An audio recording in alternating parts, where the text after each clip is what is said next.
Hey guys, this evening we're going to be making a homemade meatloaf. Now I know everyone does theirs differently, and like I said, you can put whatever you want in it. I usually, whatever I have on hand is what I put in my meatloaf. So my hamburger has changed on me.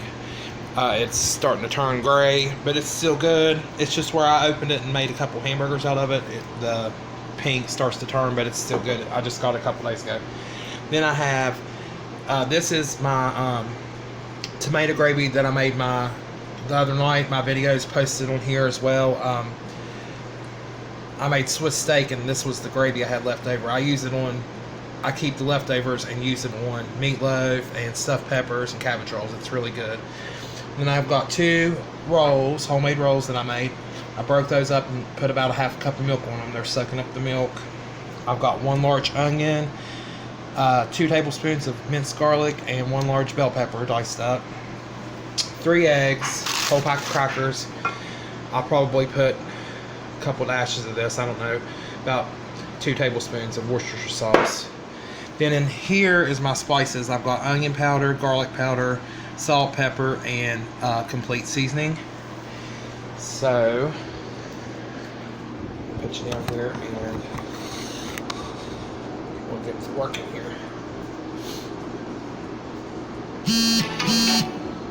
So we finally, there was a guy come today and fixed our kitchen sink. I had put some food down it and it clogged it up, like majorly clogged it up. So he came and cleaned the pipes out and everything today. So I've been scurrying around all evening, cleaning the kitchen, cleaning house, and getting all the dishes caught back up, sweeping and mopping, and all that fun stuff. So I feel like Superman with my Superman shirt on. So I'm just adding all my ingredients that I showed you into my meat here. And also to my tomato gravy that I had left, I added about, I want to say about a cup of ketchup to it. Started in with it, just to give it a little bit of a sweeter taste.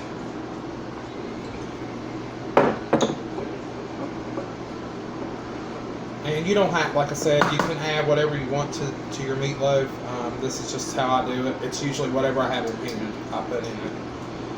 But you have to have green peppers. You have to have, I know there's some people that makes it with just onion in it, and bell pepper is what makes meatloaf taste good. Bell pepper and onion and garlic. So I'm cracking 3 eggs in here. And I'm going to put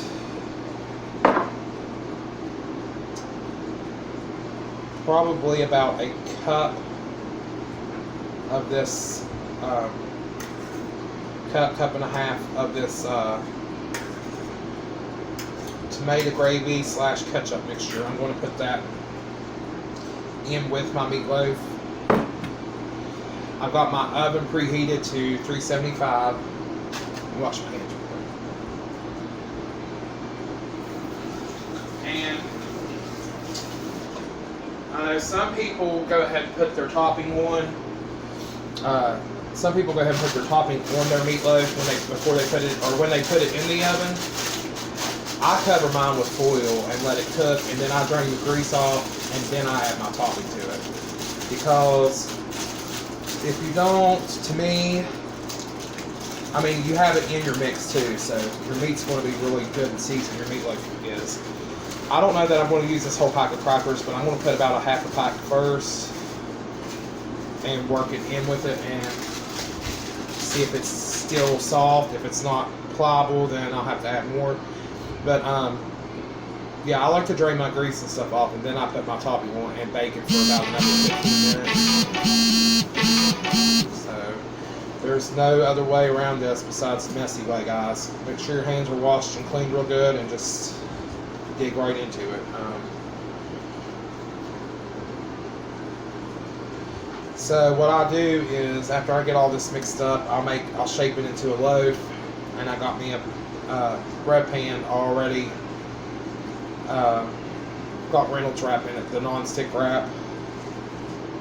It's a little bit more expensive, but it's worth it. I mean, it really does work. It works really good. If you don't have cooking spray, Meatloaf tends to, I guess where it's got the tomato in it, it tends to want to stick really bad. Another thing, I didn't have it to put in this meatloaf, but another thing that I like to put in my meatloaf is ground sausage, like the breakfast patties that you can buy, or the logs of breakfast sausage. I like to do a roll of that in with my hamburger. It gives it a really good taste, and it keeps it, I guess, all the grease and fat that's in with the pork, with the sausage. It keeps your meatloaf more tender so that it's not dried out. But if you put your egg in here and everything, and your bread, that bread and milk really helps it. Growing up, Mom never used that.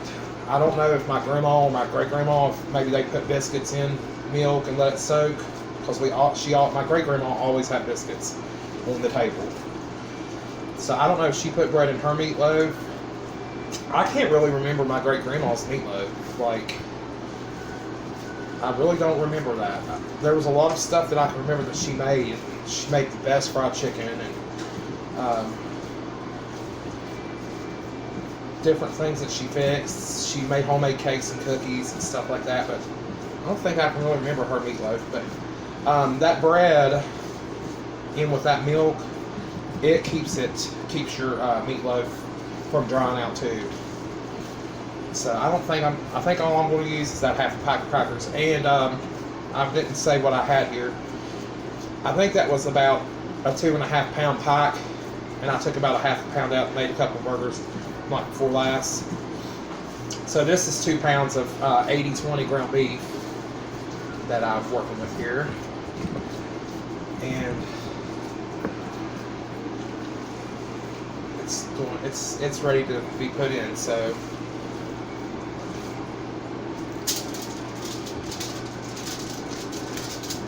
I know Mom, whenever we were growing up, she always just put the meatloaf in the bread pan and just cut it in squares when it was done. I like to try to shape mine into a loaf because I like cold meatloaf sandwiches, and if it's shaped in a loaf, it's just like perfect bread size. So I'll shape it here real quick for you before I put the foil on, and I'll show you what it looks like before it goes into the oven. And this is going to cook on 375 for, I'm going to say an hour, at least an hour. If you have pork in it, I would cook it a little bit longer maybe. If you're kind of scared or unsure about it, if you have a meat thermometer, you can check it. I can tell by looking at it. If the juice that's coming out of it is running out clear, it's not like a milky looking color, it's more than likely done. But you can cut it in the middle. If you pull it out and let it rest for a minute before you put topping on it, you can cut it down the middle and check, make sure it's not pink. But I would say an hour covered. Take it out, drain the oil, put your topping on it, and then leave it uncovered and cook it for another 15 or 20 minutes just to let the topping get hot. It'll brown a little bit. Sometimes it'll brown on top.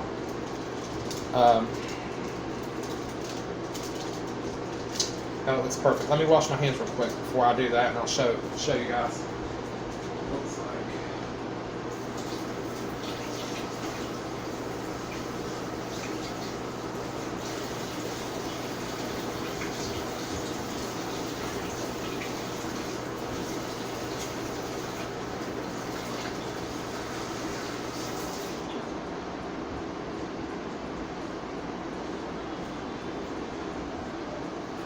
So I'm hoping that my YouTube channel takes off.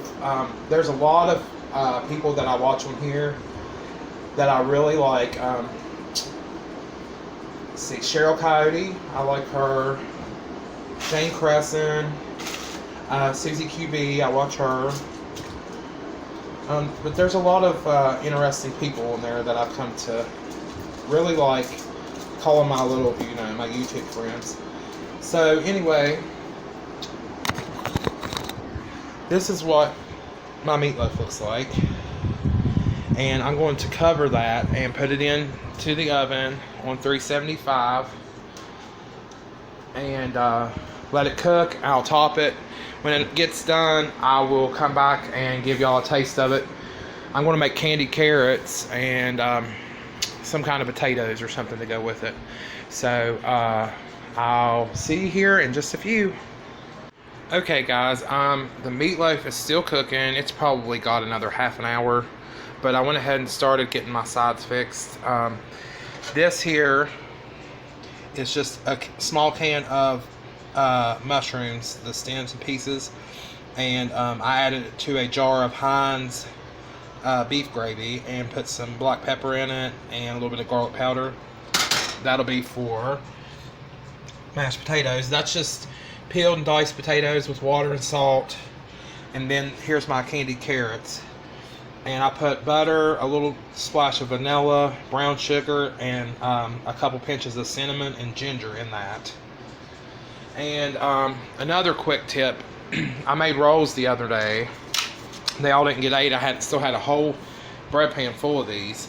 And I looked on the internet about reviving these suckers so that they're, because they have gotten hard, not really hard, but crumbly where they set. If you take a clean dish towel and soak it in hot water and wring it out some, but leave it kind of damp, and you put your towel, put it up underneath your rolls and then over top of your rolls, and you can put it back in the oven for about 10 minutes or something. I'm going to cook them on, leave it on 375 after I get my meatloaf out, and I'll throw them in with that wet towel on them, and it brings them right back to life like they was just made. So I'll be back here shortly whenever everything gets done and plated up. Okay, everything's done now. There's the meatloaf, mashed potatoes, gravy. Here's the rolls I redone. They're a little wrinkly on top, but they got soft. And here's the candied carrots. What do you think, Mom? Delicious. What about the meatloaf? Did you try it? Mm-hmm. Is it, I like it. It's not dried out or nothing? No, it's real moist. There you have it. So, I hope you guys have a good night, and I hope this recipe helped you guys out. If you like, please like, subscribe to my channel, and I will see you later. Have a good night.